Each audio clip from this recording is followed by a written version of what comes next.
የደርግ ስርዓትን ለመቃብር ለማብቃት በተካሄደው ትግል ውስጥ ከፍተኛ ሚና የተጫወቱትና በየካቲት ወር 1988 ህይወታቸው በሰው እጅ ያለፈው ሜጀር ጄኔራል ሀየሎም አራያ በ1946 ነበር የተወለዱት።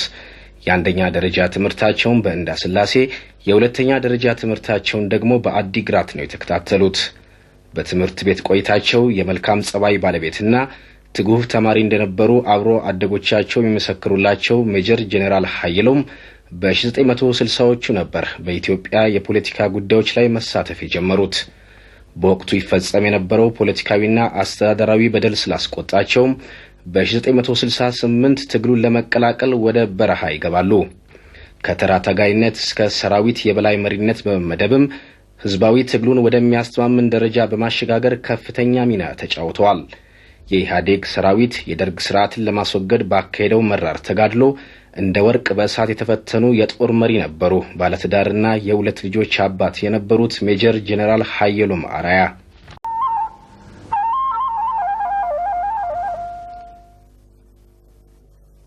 ከደርግ ውድቀት በኋላም በሽግግሩ ወቅት የደቡብ ምዕራብ እዝ አዛዥ በመሆን ለሀገሪቱ ሰላምና መረጋጋት ብሎም ለዲሞክራሲያዊ ስርዓት ግንባታ ባበረከቱት አስተዋጽኦም በአካባቢው ህዝብ ተወዳጅነትን አትርፈዋል። ከኢትዮጵያ ፌዴራላዊ ዲሞክራሲያዊ ሪፐብሊክ ምስረታ ማግስት አንስቶም በግፍ ከተገደሉበት ድረስም በሀገር መከላከያ ሚኒስቴር የዘመቻ መምሪያ ኃላፊ በመሆን ለሕገ መንግስቱ ተገዢ የሆነ ብቁና ብሔራዊ ተዋጽኦ ያለው የመከላከያ ሰራዊት ለመገንባት በተደረገው እንቅስቃሴ ውስጥ ግንባር ቀደም ተሳታፊ ነበሩ።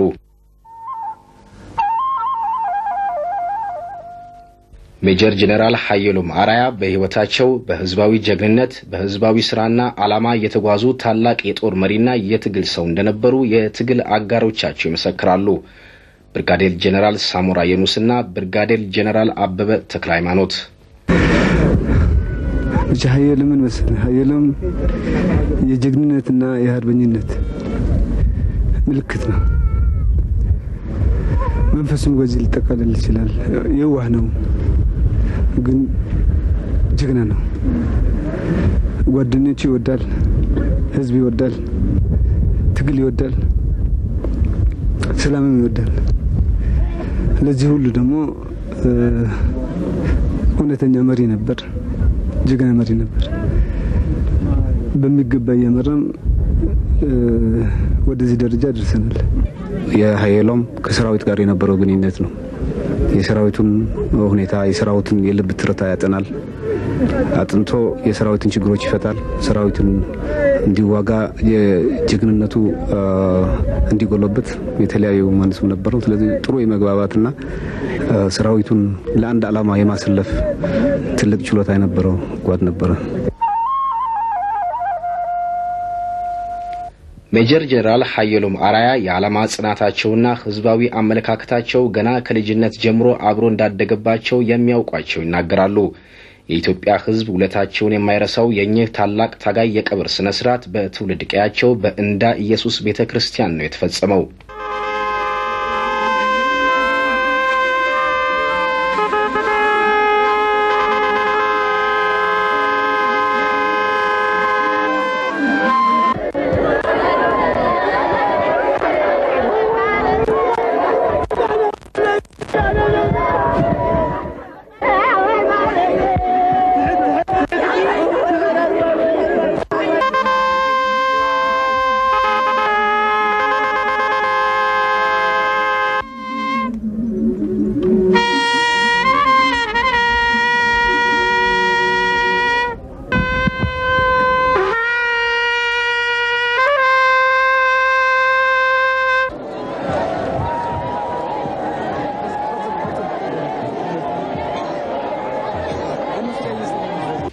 ሜጀር ጄኔራል ሀየሎም አራያ ጀግና ብቻ አልነበሩም፣ ርህሩህ ቀልድ ወዳድና ተጫዋችም ነበሩ።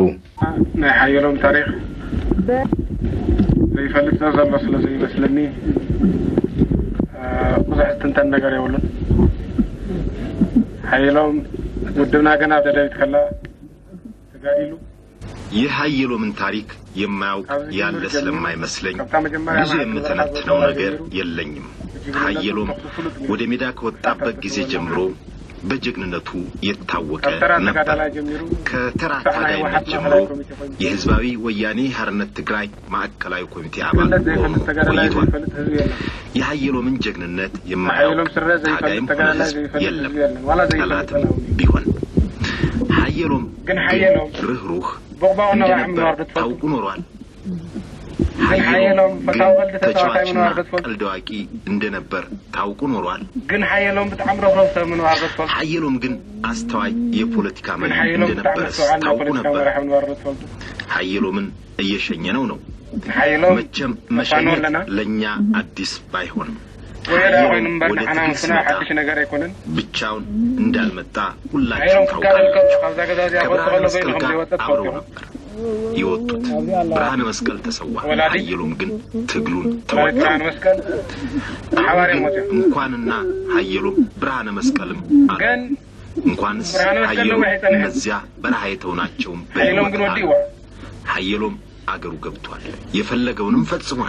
ድልም ነጥቷል። ስለዚህ የሃየሎም ሞት ሳይሆን መቼም መለያየትና መጨከን አልቻልንም እንጂ የሃየሎምስ ሰርግ ነው።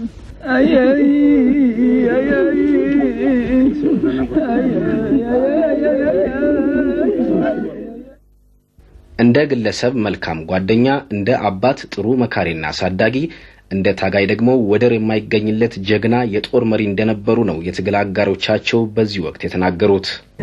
በጣም ለብዙ ዓመታት አብረን ነው ሁሉም ጉዞ ያሳልፍነው። ሃየሎም በህዝብም በታጋይም በጣም ተወዳጅ ነው። ዋነኛው የሚወደድበት ባህሪው ሰው ወዳድ ነው፣ ሰው አክባሪ ነው። ከሁሉም በላይ ደግሞ አዛዥ ሆኖም ከተራው አባል ነው ኑሮው። ትዝም ይለኝ ብዙ ነገሮች ናቸው ትዝም ይሉኝ ነገሮች። ግን በጣም ተቸግረን እንኳን ደክመን ምግብ አጥተን ትንሽ ጎንፎ ቢኖር ከታጋዮች ጋር አብሮ ይበላል እና እስከ ቅርብ ጊዜ ጓዶች በመንገድ ሲያልፍ ሲያዩትም ሃየሎም ሰው ለይቶ አያይም የሚል ነገር ስላላቸው ጎንፎም ቢሆን ቆሎም ቢሆን ያካፍሉታል። ሃየሎም ለግዳጅ አይፈራም። ችግር ሲያጋጥም ቀድሞ የሚዘጋጅ ነው ለችግሩ። በችግር አይንበረከክም። በሁኔታ አይሸነፍም። ለሁኔታ ሁሉ ጊዜ ለማሸነፍ ይጥራል፣ ያሸንፋል። እና እንደዚህ አይነት ሰው ነው። እንግዲህ በዋናነት የያዘው ዓላማ ነው። የያዘው ዓላማ የህዝቡን መሰረታዊ ችግሮች ለመፍታት እና የተቀደሰ ዓላማ ይዞ ነበር። ስለዚህ ከድርጅቱ ጋር ሆኖ በሁሉም መስክ የሚያስፈልገው መስዋዕትነት በመክፈል ህዝቡን በማደራጀት ሰራዊቱን በማደራጀት ቅድመ ግንባር ሆኖ ለመስዋዕትነት ዝግጁ በመሆን የህዝቡን ፍላጎት በመሟላት አኳያ የነበረው ሚና ነው። ስለዚህ ህዝቡ ይወዳል። የህዝቡ ብሶትን ለመፍታት ከማንኛውም ሰው በላይ ሲንቀሳቀስ የነበረ ስለነበረ ህዝቡ ይወዳል።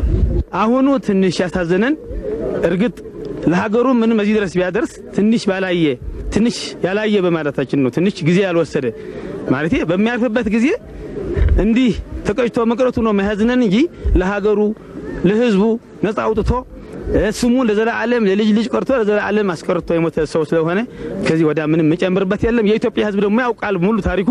ሃየሎም ማያውቅ የለም።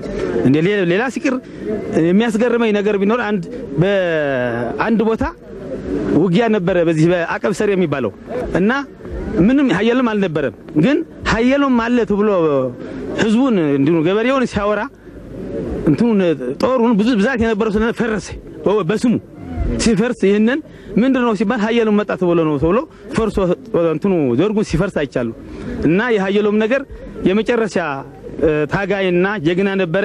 ስሙም ራሱ ጀግና ነው፣ ስራው ጀግና ነው። የሱ ምንም የመጨረሻ ተናግሬ ልጨርሶ ስለማልችል እዚህ አበቃለሁ። የህዝብ ብሶት የወለደው ሃየሎም በቁርጥ ቀን ያደረጋቸው ተጋድሎች ያው ናቸው። በሰላማዊ ወቅት ያስረከበንን ዲሞክራሲያዊ ስርዓት ለመጠበቅ ምንጊዜም ዝግጁ ነን ሲሉ የሀገር መከላከያ ሰራዊት አባላት ቃል የገቡትም በዚህ ወቅት ነበር።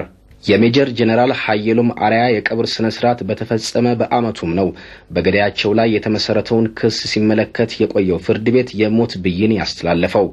እኚህን ለኢትዮጵያ ሕዝብ መብትና ነጻነት ከፍተኛ መስዋዕትነት የከፈሉትንና ህዝባዊ ተወዳጅነት ያተረፉትን ጀግና በግፍ በገደለው ግለሰብ ላይ የሞት ፍርድ ከተፈረደ በአመቱም ነበር ለሜጀር ጀነራል ሀየሎም አርአያ መታሰቢያነት በትውልድ ስፍራቸው የታነጸው ሐውልት የተመረቀው። የመከላከያ ሰራዊት አባላት ታጋዮችና ህዝቡ ለዚህ ሐውልት መቆም ያደረጉት ከፍተኛ ርብርቦሽም የሜጀር ጀነራል ሀየሎም አርአያን ህዝባዊ ተወዳጅነትና አርአያነት ያስመሰከረ ነበር።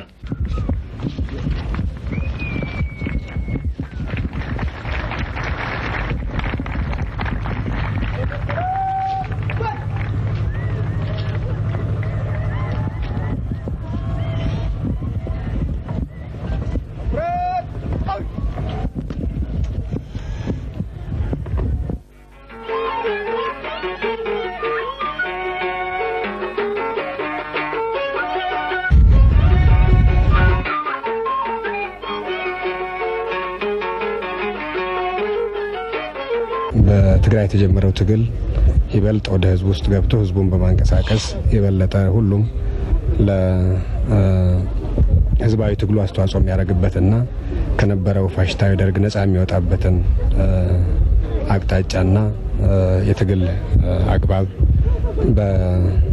በማሳየትም ከፍተኛ አስተዋጽኦ ነበር አስተዋውሳለሁ። ከዛ ስንመለስም መንገድ ላይ ደርግ በከፍተኛ ደረጃ ኃይል አስተባብሮ ሊገጥመን በሞከረበት ሰዓት እዛ አካባቢ ይሰጥ በነበረው አመራር ከህሊና የሚጠፋ አይደለም። ብዙ መስዋዕትነት እዛ አካባቢም ተከፍሎ ነገር ግን ምንም የመበገር ስሜት በሌለበት በጽናት የመጣውን ኃይል በመመከት ወደ ሌሎች ተልእኮዎች መሰማራት ነበርና ብዙ ተስፋዎች ነው ያሉት። ሀየሎም ባለቤቴም ነው። ባለቤቴ ብቻ ሳይሆን የትግል ጓደኛዬም ነው እና ሀየሎም መሰዋቱ በጣም ትልቅ ሀዘን ነው የሚሰማው። ይሁን እንጂ ይሄን ታሪካዊ የሀየሎም መዘከርታ ሐውልት መሰራቱ ደግሞ በጣም ነው ያበረታታም ለሁሉም ቤተሰብ፣ ለኔ ብቻ ሳይሆን ለሁሉም ቤተሰብ። ይሄንን ሐውልት ትርጉም ሀየሎም ቋሚ ሆኖ እየተዘከረ የሱ ተግባርም ቋሚ ሆኖ እንዲኖር ቤተሰቡ ብቻ ሳይሆን ጠቅላላ ያዲያው ህዝብ ልጆቹም የሱም አርማ ተከትለው እንዲያድጉ የሚያደርግ ነው። እዚህ አካባቢ ብዙ ውጊያ የተደረገበት የኢዱም እንዲሁም ተደጋጋሚ የደርግ ውጊያም የተደረገበት ስለሆነ ሀየሎምን ብቻ ሳይሆን ብዙ እንደሱ ያሉ እዚህ አካባቢ የወደቁ ታጋዮችን የሚያስታውስ ሐውልት ስለሆነ በዚህ አጋጣሚ ደስ ያለኝ መሆን ለመግለጽ እወዳለሁ።